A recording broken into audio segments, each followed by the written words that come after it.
ما در دین اسلام هم صاحبی ایمانم، هم دوستداری قرآنم.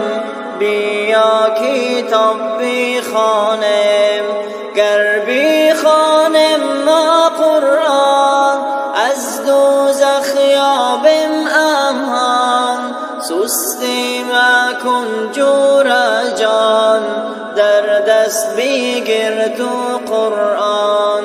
اعتقادت محکم کن، در اسلام گردن خم کن. بیهودگی را کم کن، در حسنت حسن جم کن.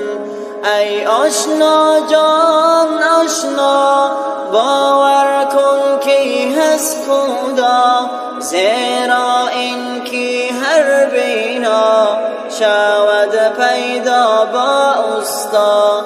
پس این زمین و آسمان، دریاها و کوهستان، استا دارد تو بیدان، استایشان خدا جان.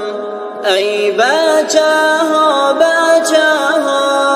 باور کنید با خدا، با جمیع ملائکه ها، با جمیع کتاب ها، با جمیع انبیا. هم بر آن روزی جزا، تقدیری نیکو بدها.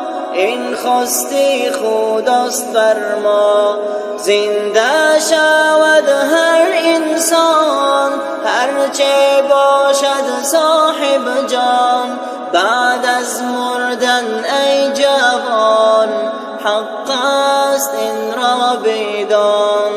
هرچه خواهد حق تعالی، میکند آن را بجا. حکم و ایرادی خود را، در وقتش کند اجرا. هرچه خواهد حق تعالی، میکند آن را بجا. حکم و ایرادی خود را، در وقتش کند اجرا.